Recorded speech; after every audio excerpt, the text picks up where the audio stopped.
namin ito kagabi. Alam niyo ba guys, yung klase namin 3 days lang, tapos meron kami PE 1 day, so 4 days lang siya.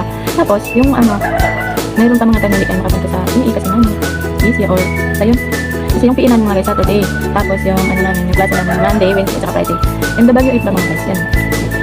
Kailangan namin kasi talaga mga guys kasi kulang kasi yung room namin. Tapos meron pa mga grade 11. Madami din sila mga guys. May mga guys, grade 12 na ako, so nakakatakot talagang pagsak mga guys. Hindi pwede maging alaat sad. Nakakatakot na ako. Okay. As in, 100%. Hindi ba naman hindi matatakot sa baksak, diba? Yung kapatid ko guys, nandun na siya. Meron din siya lang, gagawa daw sila ng report kaya pumunta sila ng school. Yung kapatid ko na yun, sipag din siya, no? Ako kasi pag tinamad ako, tapos sabihin ko na, ay hindi na ako pumunta ng school. Hindi na talaga, kakainis, kakatamad na kasi. Tapos ang layo-layo pa ng school namin. Maglalakad ako ng 20 or 25 minutes papunta doon. Nilalakad ko lang yun guys. Hindi nalagyan yun.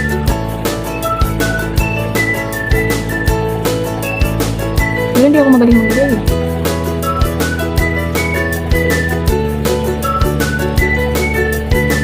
Plus ko yung mga lips nila.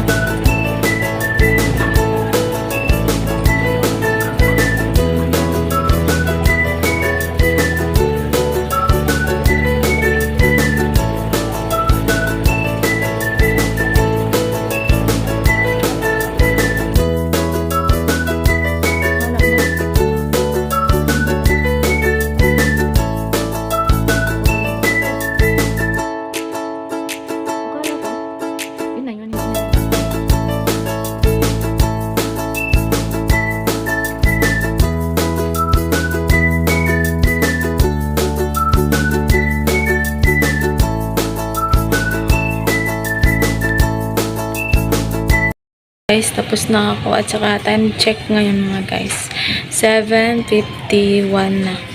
So kailangan na natin pumunta kasi guys malilate na tayo. Paglalakad pa ako mga guys. Kung nakikita nyo ang aking mga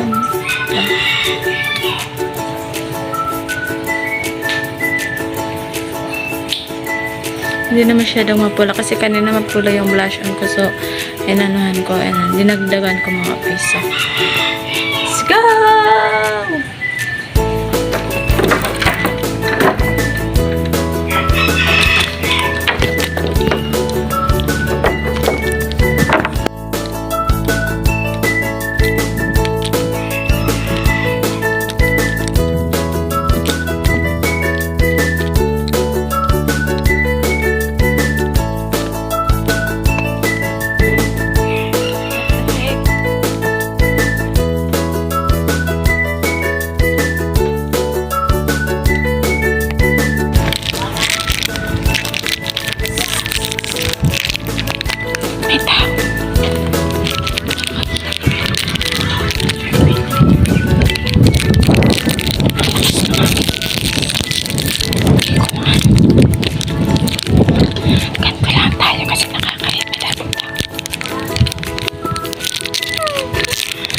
Alright.